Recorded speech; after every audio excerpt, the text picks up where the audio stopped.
ഇന്ന് ഉണ്ടാക്കാൻ പോകുന്നത് വളരെ നാടൻ രീതിയിലുള്ള ഒരു റെസിപ്പിയാണ്. ഉണ്ണിപ്പിണ്ടി ചെറുപയറും കൂടിയിട്ടുള്ള ഒരു റെസിപ്പി. ഇത് വളരെ ഹെൽത്തി ആയിട്ടുള്ള ഒരു റെസിപ്പിയാണ്. പെട്ടെന്ന് ഉണ്ടാക്കിയെടുക്കാം. അതിന് വേണ്ടിയിട്ട് ഞാൻ ഒരു കഷ്ണം ഉണ്ണിപ്പിണ്ടി എടുത്തിട്ടുണ്ട്. ഇത് മുഴുവൻ ഞാൻ എടുക്കണമെങ്കിൽ അതിൻ്റെ ഒരു പകുതി കഷ്ണം എടുക്കണുള്ളൂ. ഞാൻ ഇതൊന്ന് മുറിച്ചെടുക്കാം. പകുതി കഷ്ണം എടുത്തിട്ടുണ്ട്. ഇനി ഇതൊന്ന് മുറിച്ചെടുക്കണം. ഇത് ഇതുപോലെ റൗണ്ടായിട്ട് കട്ട് ചെയ്യാം. എന്നിട്ട് ഇതിൻ്റെ നാരൊക്കെ ഒന്ന് കളഞ്ഞെടുക്കാം.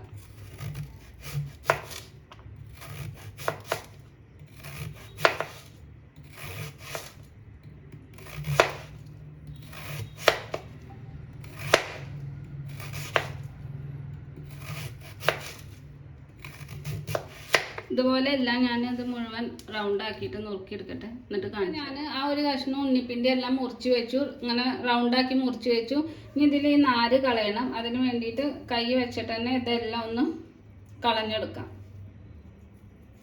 ഇതുപോലെ ചെയ്തെല്ലാം നാരെല്ലാം നമുക്ക് കളഞ്ഞെടുക്കാം. ഞാൻ ബാക്കിയുള്ളത് ഇതുപോലെ ചെയ്തെടുക്കട്ടെ, എന്നിട്ട് കാണിച്ചു തരാം. നാരെല്ലാം കളഞ്ഞെടുത്തു. ഇനി ഇത് ചെറുതാക്കിയിട്ട് ഒന്ന് അരിഞ്ഞെടുക്കാം.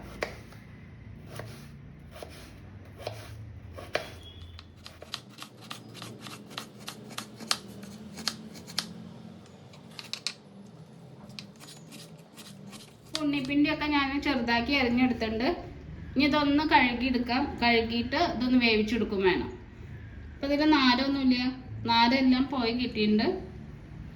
ഇനിയിപ്പോൾ നാരുണ്ടെന്ന് തോന്നുകയാണെങ്കിൽ ഇതൊരു പാത്രത്തിൽ ഇട്ടിട്ട് ഒരു ഫോർക്ക വലത് വെച്ചിട്ട് ഇങ്ങനെ ചുറ്റിച്ചെടുത്താൽ നാരെല്ലാം പോയി കിട്ടും. അപ്പം ഞാനിതൊന്ന് കഴുകിയെടുത്തുകൊണ്ട് ഉണ്ണിപ്പിണ്ടിയൊക്കെ ഞാൻ കഴുകിയെടുത്തിട്ടുണ്ട്. ഇനി ഇതൊന്ന് വേവിച്ചെടുക്കണം. കുക്കറിലിട്ടിട്ട് വേവിക്കാം. അപ്പോൾ വേഗം വെന്ത് കിട്ടുകയും ചെയ്യും. അപ്പം ഇനി ഇത് കുക്കറിലേക്ക് ഇട്ട് കൊടുക്കാം. 1/4 ടീസ്പൂൺ മഞ്ഞൾപ്പൊടി ഇട്ട് കൊടുക്കാം. പിന്നെ കുറച്ച് ഉപ്പ് ഇടാം. കുറച്ച് ഉപ്പിട്ടുണ്ട്. ഇനി ഒരു 1/4 കപ്പ് വെള്ളം ഒഴിച്ചു കൊടുക്കാം. അധികം വെള്ളം ആവശ്യമില്ല. ഉണ്ണിപ്പിണ്ടിയിൽ നിന്ന് തന്നെ വെള്ളം ഇറങ്ങി വരും. അപ്പോൾ കുറച്ച് വെള്ളം ഒഴിച്ചു കൊടുത്തിട്ടുണ്ട്. ഇനി ഇത് വേവിച്ചെടുക്കാം. ഇതൊന്ന് അടച്ച് വെച്ച് ഒരു വിസിൽ വരുന്ന വരെ ഒന്ന് വേവിച്ചെടുക്കാം. കുറച്ച് സാധനങ്ങൾ ചതച്ചെടുക്കണം. അപ്പം ഞാൻ 3/4 കപ്പ് തേങ്ങ ചിരകിയെടുത്തിട്ടുണ്ട്. പിന്നെ ഒരു ചുവന്നുള്ളി എടുത്തിട്ടുണ്ട്. പിന്നെ വെളുത്തുള്ളി വേണം. വെളുത്തുള്ളി ഇഷ്ടമുള്ളവർക്ക് അത് ചേർക്കാം. വെളുത്തുള്ളി വേണ്ട വെച്ചാൽ അത് ഒഴിവാക്കാം. ഞാനിവിടെ 2 അല്ലി വെളുത്തുള്ളി എടുത്തിട്ടുണ്ട്. പിന്നെ എരിവിന് ആവശ്യമായ പച്ചമുളക്, ഞാൻ ഇവിടെ 2 പച്ചമുളക് എടുത്തിട്ടുണ്ട്. ഇനി ഇതിലേക്ക് കുറച്ച് ജീരകം വേണം. 1/4 ടീസ്പൂൺ ജീരകം ഇട്ട് കൊടുക്കാം. എന്നിട്ട് ഇതെല്ലാം ഒന്ന് ചതച്ചെടുത്തിട്ട് കൊണ്ടുവരാം. ഉണ്ണിപ്പിണ്ടി വെന്തൊന്ന് നോക്കാം. ഞാൻ 2 വിസിലാണ് കൊടുത്തിരിക്കുന്നത്. അപ്പോൾ ഇതിൻ്റെ ആവിയൊക്കെ പോയിട്ടുണ്ട്. ഇനി ഇത് തുറന്ന് നോക്കാം.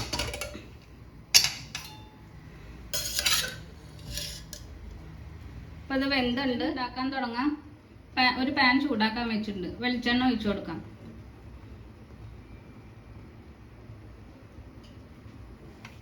ഇതിലേക്ക് 1 ടീസ്പൂൺ കടുക് ഇട്ട് കൊടുക്കാം. പിന്നെ ഉഴുന്നും പരിപ്പ് 1 ടീസ്പൂൺ. ഇതിലേക്ക് വറ്റൽമുളക് ഇട്ടു. ഞാൻ 2 വറ്റൽമുളകാണ് എടുത്തിരിക്കുന്നത്. അത് ഇട്ട് കൊടുക്കാം.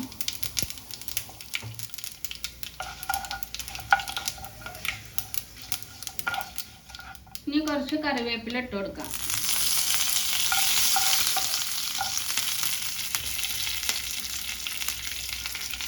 ഇനി വേവിച്ച് വെച്ച ചെറുപയറാണ്. ഞാനിവിടെ 1/2 കപ്പ് ചെറുപയറാണ് വേവിച്ചെടുത്തിരിക്കുന്നത്.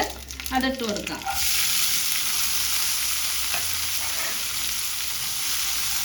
ചെറുപയറിട്ട് കൊടുത്തു. ഇനി വേവിച്ച് വെച്ച ഉണ്ണിപ്പിണ്ടി ഇട്ട് കൊടുക്കാം.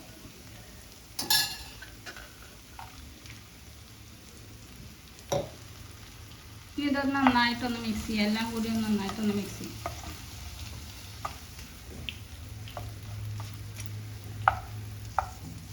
ചെറുപയർ ഉണ്ണിപ്പിണ്ടിയൊക്കെ ഇട്ട് നന്നായി മിക്സ് ചെയ്തു. ഇനി ഇതിലേക്ക് അരപ്പ് ചേർത്ത് കൊടുക്കാം. ചതച്ച് വെച്ച് തേങ്ങ ചേർത്ത് കൊടുക്കാം.